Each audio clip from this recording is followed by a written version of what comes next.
Tondalo. Keindahan tanah yang subur.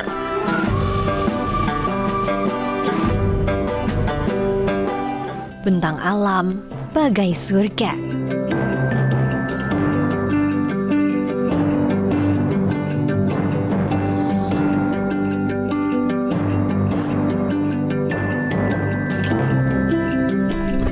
Raksasa laut nan ramah. Primadona Taman Laut Olele.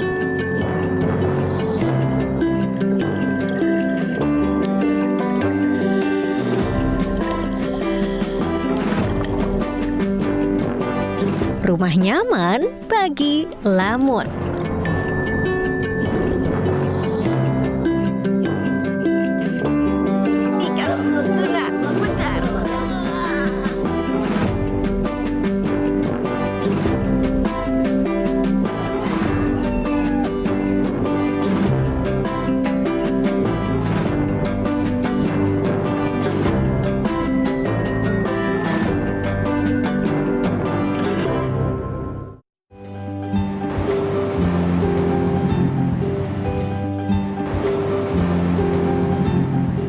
Satu yang langsung mencuri perhatian para traveler, apalagi yang baru pertama kali datang ke Gorontalo seperti saya, adalah banyaknya ladang jagung di sisi kanan dan kiri jalan.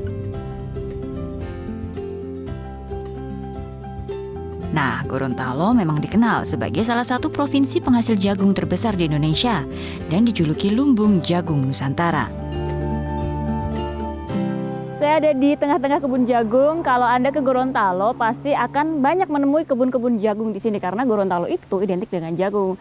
Orang Gorontalo selain makan nasi juga makanan sehari-harinya adalah jagung. Selain itu jagung di sini juga banyak sekali diekspor ke luar negeri karena Gorontalo adalah salah satu penghasil jagung terbesar di negeri ini. Tapi di Gorontalo tidak hanya jagung, tapi banyak juga hal-hal indah, pantai dan juga tempat-tempat bukit yang cantik. Saya akan mengajak Anda keliling Gorontalo dalam journey kali ini.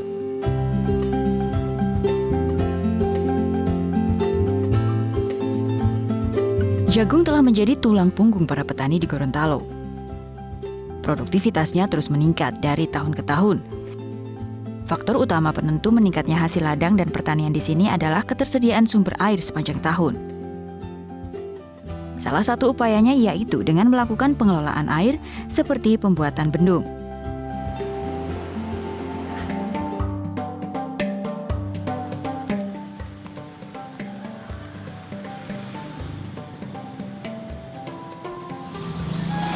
Jalan-jalan keliling Gorontalo nggak berasa udah waktunya makan siang. Terus kita sekarang ada di Bulotada. Itu adalah salah satu rumah makan yang menjual makanan khas Gorontalo. Namanya Milu Siram ikan bakar. Traveler pasti wajib dong kalau ke daerah harus coba makanan lokal ini. Nah, saya mau coba nih sekalian.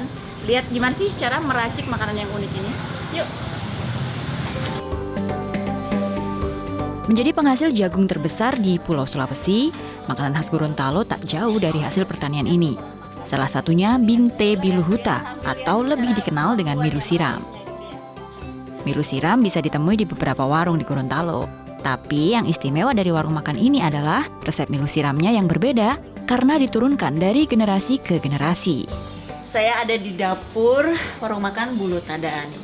Ini Milu Siram yang terkenal di Gorontalo karena dia asli dari Gorontalo. Nih menunya, bahan utamanya adalah yang Gorontalo punya nih, jagung ya Pak ya. Nah ini kayak baunya manis banget ya. Selain jagung ada apa lagi yang wajib ada di Milu Siram itu? Ada terong, sama daun bawang, daun kemangi, ikan cakalang, sama kelapa parut. Ikannya harus Ya, harus cakalang ya, biar lebih enak. Dan ada bumbu racikan yang hanya itu deh, resep rahasia dari restoran ini.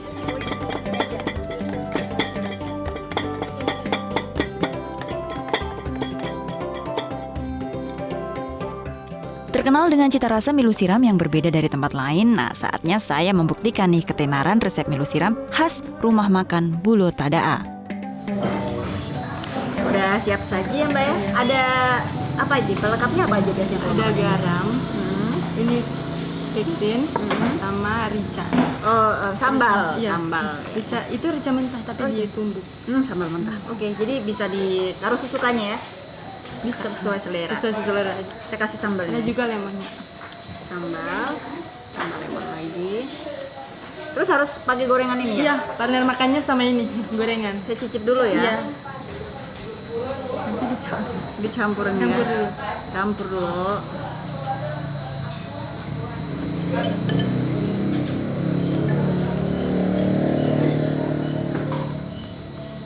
Rasanya unik ya, karena ada jagung manis, sama ada rasa ikan, terus ada rasa kelapa, tapi ada bumbu lagi lain yang unik. Katanya rahasia nih. Provinsi Gorontalo memiliki potensi perikanan yang berlimpah. Saya pun mengunjungi tempat pelelangan ikan di daerah Tenda. Ikan-ikan ini masih segar, langsung dari kapal nelayan yang merapat di TPI. Ini berat banget. Ini dia baby tuna. Katanya sini beratnya 6 kilo, tapi menurut saya lebih karena berat banget. Ini dijualnya 1 kilonya tuh 28.000. Ragam ukuran ikan dapat Anda jumpai di sini. Ada lagi nih travelers, UMKM yang menggunakan bahan dasar ikan tuna. Ikan tuna direbus, dihaluskan, dan berubah menjadi abon. Satu toples abon ini memakai tuna mentah sebanyak 24 kg loh travelers. Abon ini juga menjadi isian panada tore atau panada renyah. UMKM ini mencampur abon tuna dengan laksa atau soun yang kering. Semua produk yang dihasilkan menjadi oleh-oleh khas Gorontalo dan juga diperkenalkan ke berbagai negara. Ini dia yang tadi sudah aku coba ikut packing. Ada panada tore dan ada abon. Tadi itu aku packingnya original, tapi ternyata ada banyak rasa. Kira-kira aku suka yang mana ya? Semua rasa udah aku coba. Dan yang paling pas di lidah, original. Enak. Berasa ikannya tapi nggak amis.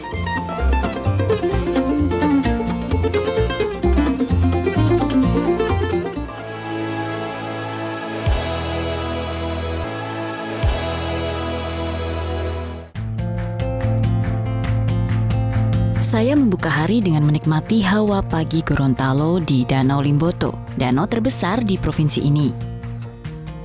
Untuk mendapat sudut pandang terbaik Danau Limboto, ada satu tempat yang relatif mudah untuk dicapai, Komplek Benteng Otanaha. Benteng Otanaha berada di Desa Dembe, Kecamatan Kota Barat, Kota Gorontalo. Ada 3 benteng di komplek ini, Otanaha, Ulupahu, dan Otahia. Dan saya pun menuju ke benteng paling atas yaitu Otanaha, karena disinilah saya bisa melihat hamparan luasnya Danau Limboto dan juga langit biru di pagi yang cerah.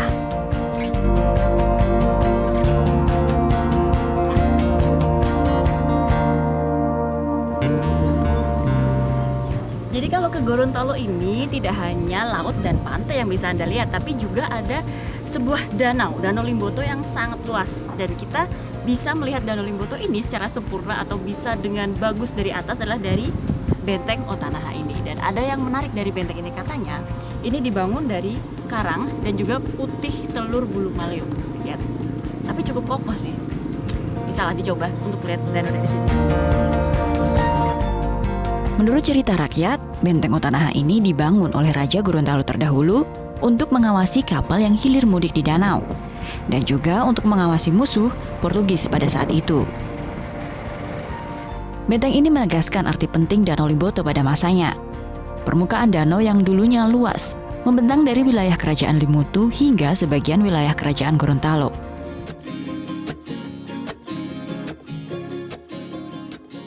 Berkeliling Biluhu Timur bersama kepala desa, saya pun melihat beberapa warga yang sedang beraktivitas. Tepat di depan rumah warga, terdapat warisan geologi Biluhu Timur.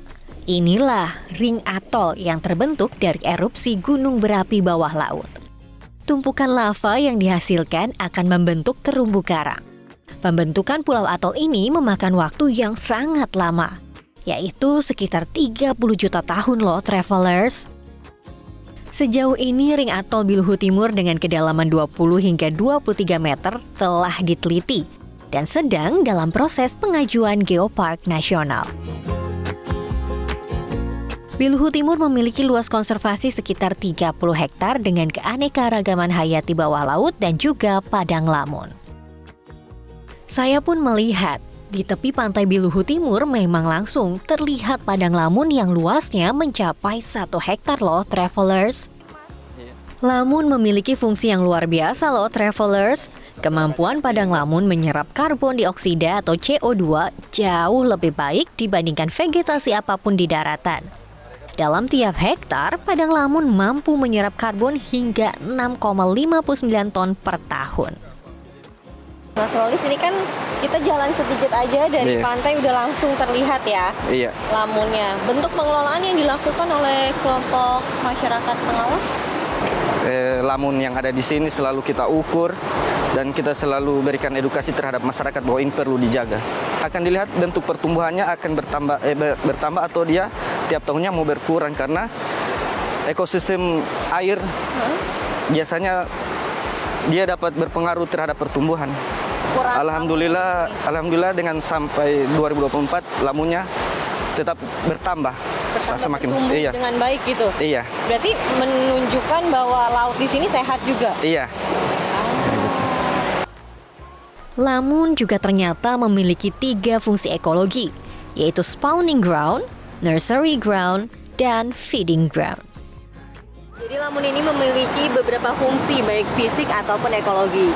Kalau misalnya dari fisik, jadi itu di tengah laut kan ada terumbu karang. Terumbu karang itu sudah memecahkan ombak.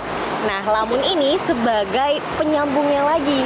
Jadi ketika ombak sudah terpecah dari terumbu karang, lalu ada lamun di sini sehingga air yang menuju ke daratan itu lebih tenang. Bagi wisatawan yang ingin menyelam, Anda juga akan menemukan ragam biota laut dan yang pastinya terumbu karang yang hanya ada di Gorontalo, yaitu Salvador Dali. Tapi kali ini aku akan mencoba menyelam di lokasi lain. Menutup hari di Biluhu Timur, saya akan bersantai saja di sebuah penginapan yang langsung mengarah ke laut dengan latar belakang tebing yang menjulang tinggi.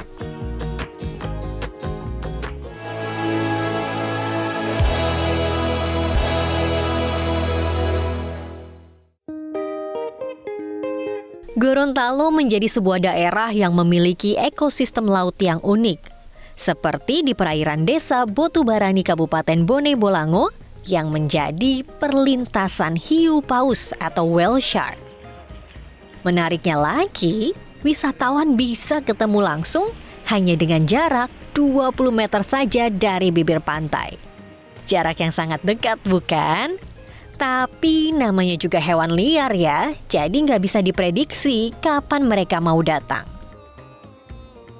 Sambil menunggu jejak hiu paus yang muncul ke permukaan, kami pun berbincang-bincang dengan warga sekitar terkait syarat-syarat bagi wisatawan jika mau ketemu dengan ikan raksasa ini. Bagaimana cara menjaganya, Bu? Kami sadari bahwa hiu paus ini dilindungi. Makanya kami selalu mengedukasi kepada para pengunjung, mohon jangan menyentuh hiu paus. Ini yang selalu kami edukasi kepada para pengunjung melalui mikrofon yang ada. Dan alhamdulillah juga dari pihak BPSPL Makassar telah melakukan salah satu tagging di di siripnya itu, dan taggingnya itu bisa connect ke internet. Jadi kita bisa melihat keberadaan dari hiu paus ini di mana. Saya pun langsung tak sabar ingin berjumpa dengan Shirley, sapaan bagi whale shark yang kerap muncul. Pertama-tama saya ingin merasakan sensasi berbeda di atas perahu transparan menuju ke tengah laut. Saya pun didampingi oleh satu pemandu yang akan mengarahkan kapal ke titik keberadaan whale shark. Jadi, dahulunya warga desa ini berprofesi sebagai nelayan. Tapi kehadiran hiu paus ini membawa angin sejuk bagi warga yang akhirnya sadar wisata dan beralih profesi sebagai pemandu, penyewa perahu, pendokumentasi, hingga berwirausaha. Wah, senang sekali rasanya saat hiu paus ini mulai mendekat. Ternyata, hiu paus memiliki corak bintik yang berbeda-beda loh, travelers. Menggemaskan ya melihat hiu paus ini makan dengan cara menyaring air laut. Makanannya yaitu plankton ataupun hewan-hewan kecil lainnya. Jadi untuk mempertahankan posisi ikan raksasa ini, guide sudah menyiapkan ikan nike yang dilempar ke arah mulut hiu paus. Tadi udah ketemu langsung sama Shirley pas pakai glass boat. Sekarang mau coba langsung snorkeling. Kita lihat ketemu nggak deketan sih, sekitar 4 meter dari Shirley. Seperti apa aslinya kalau dilihat dari laut. Kita turun dulu ke bawah. Yang dayungnya yang berat. Wah, ternyata saat berenang, panjang hiu paus yang datang ini hanya sekitar 4-5 meter. Jika dilihat dari ukurannya, hiu paus ini masih tergolong remaja. Berdasarkan keputusan Dirjen Pengelolaan Ruang Laut, jumlah pengunjung snorkeling dengan hiu paus dibatasi, maksimal 7 orang saja. Whale Shark Indonesia mencatat pada 2016, jumlah hiu paus yang melintas di Botobarani ada 17 ekor dan semuanya berjenis kelamin jantan. Regulasi demi regulasi tengah dipersiapkan berbagai pihak terkait daya dukung dan daya tampung wisata hiu paus, pengembangan metode monitoring, serta pendataan. Puas dan bahagia melihat langsung hiu paus yang jinak ini. Saya pun ingin menyelam di lokasi lainnya yang juga menjadi kawasan konservasi. Desa Olele terkenal bagi penyelam karena taman bawah lautnya memiliki koral yang langka dan hanya ada satu-satunya di dunia yang dapat ditemukan di Gorontalo. Desa Olele ini ternyata memiliki tempat konservasi terumbu karang. Lokasinya itu dia tuh, depan sisi kanan saya yang ada 2 pos. Di sana tidak ada yang boleh menyelam, hanya orang tertentu saja dan atas izin pemerintah. Kalau buat saya dan warga-warga lainnya, orang umum bolehnya menyelam di sisi sana tuh, sisi kiri saya di depan. Nanti saya akan coba menyelam di sana. Bagaimana terumbu karangnya, apakah cantik, apa saja ikan-ikan yang ada di bawah lautnya. Tapi saya akan nyebrang sedikit dulu dengan kapal atau perahu kayu yang ada di sini. Bersama dengan Bang Cecep dari Salvador Diving, saya akan coba menyelam di Olele. Saat ini visibility memang kurang terlalu bagus karena cuaca, ombak, dan arus. Kami pun menggunakan kapal kayu terbuka menuju titik lokasi diving. Jaraknya hanya sekitar 300-500 meter dari desa Olele bagian timur. Bahkan lokasinya pun masih berada di depan perumahan warga loh, travelers.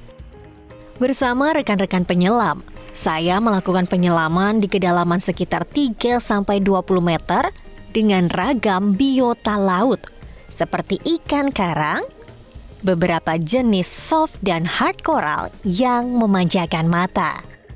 Wah, menyelam di Gorontalo, travelers bisa mendapatkan beberapa titik penyelaman loh. Yang pastinya, tiap lokasi memiliki karakteristik tersendiri.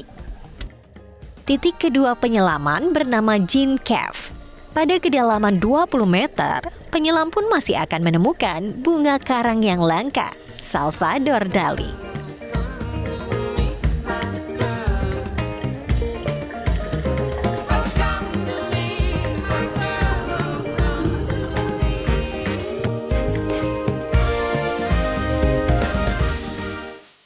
Bergerak menyusuri wall, saya juga melihat penyu hijau atau Chelonianidas yang berenang di kedalaman 20 meter.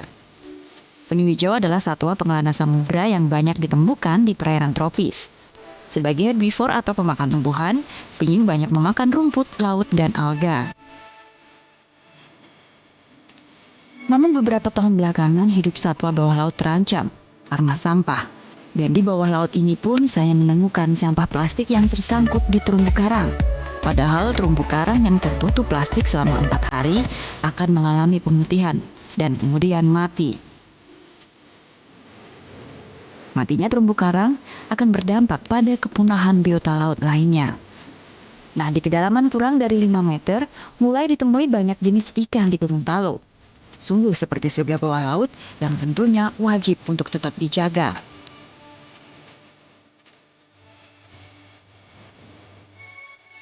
Apa yang bisa ditemukan diver di sini yang kira-kira nggak bisa ditemukan di tempat lain? Seperti blacktip sama whale shark. Oh, terumbu karangnya apa ya? Terumbu karang sih, karang-karang meja sama spons sama Salvador spons. Salvador Spons itu Iya, ciri khas Gorontalo. susah ya ditemukan Iya. di tempat lain. Cuman di Gorontalo saja. Sejauh ini Pokmaswas menjaga perairan Olele dengan melarang nelayan untuk memancing di sekitar daerah zona pemanfaatan terbatas dan harus menggunakan alat yang ramah lingkungan. Inilah kekayaan alam Indonesia yang harus dijaga. Konservasi hanyalah sebuah upaya untuk melestarikan biota laut endemik, terumbu karang, hingga keindahan bawah laut Nusantara. Laut sejahtera atau Lautra diharapkan juga berdampak bagi kelangsungan hidup masyarakat pesisir.